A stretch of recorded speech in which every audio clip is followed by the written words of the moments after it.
Hey guys, in this student spotlight lesson, I'm going to help Eric with his vibrato technique. Now before I do that, please subscribe to the channel if you have not already.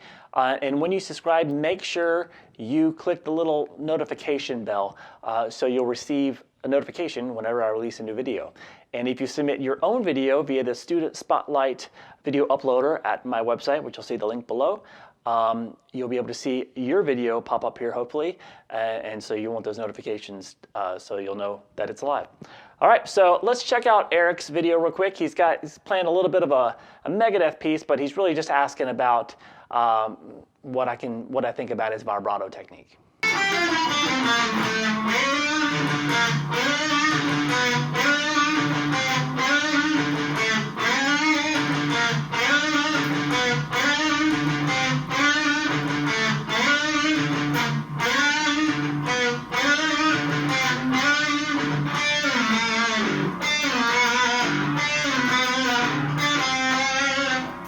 All right, so with a piece like that, no, this vibrato is universal. It doesn't matter if you're playing metal, it doesn't matter if you're playing blues, anything.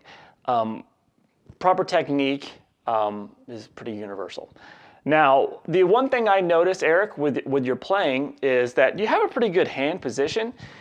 You're just using the wrong muscle group for the vibrato. And so it's pretty easy to kind of show you what to do here and a way of approaching it. I'll see some people, and this is really common by the way, this is probably the main way when people are first trying to master vibrato, how they do it, because they're trying to really control it. And when they control it, they use smaller muscle groups to do it. But vibrato requires quite a bit of strength, so the finger muscles just do not do it very well. So you have a pretty good hand position for vibrato right now. You'll see some players, which proper positioning a lot of times when you're playing scales and stuff like single note stuff, is your fingers more straight up, right that. Now that's a good position. It really makes your fingers work the best.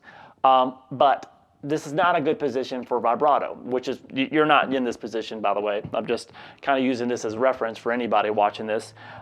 So if you try to do vibrato or bends with this position,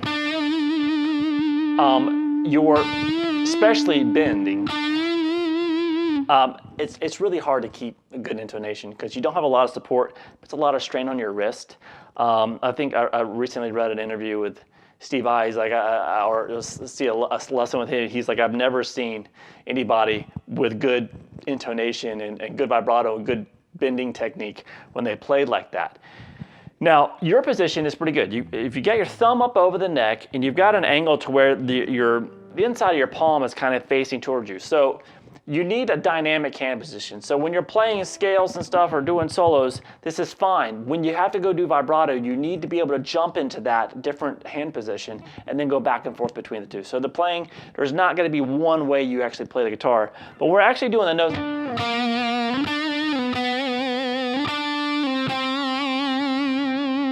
So for this particular thing that you were showing, the vibrato is with the index finger and it's pulled downward.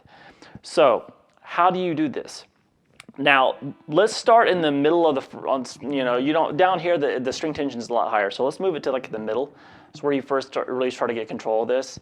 So I'm a 7th fret on the G string there. Now what I'm going to do is instead, when you're doing it, you're using more of the actual muscles in the finger and the hand.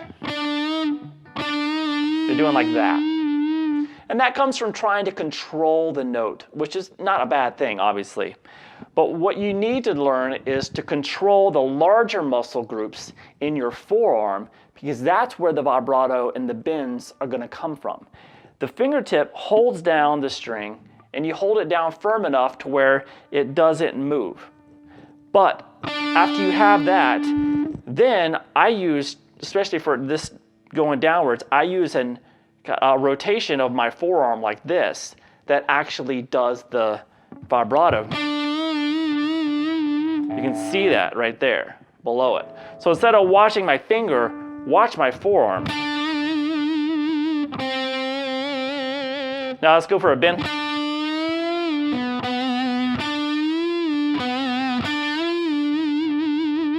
So it's not coming from the finger. The finger is just holding the string down so it doesn't move underneath. So it has to be firm.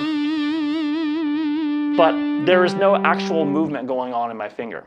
Now, when you can lock this in, it's easier to lock it in when you have the thumb up here at the top of the neck, and you can just really feel that rotation of the wrist. Now, when you go upwards, say you're playing with your third finger, it's a reverse motion. Instead of coming down, so I'm rotating this way, I'm rotating upwards instead of outwards. You see that? So I'm basically holding the note and moving up and down with my forearm. So all the motion comes from the forearm. So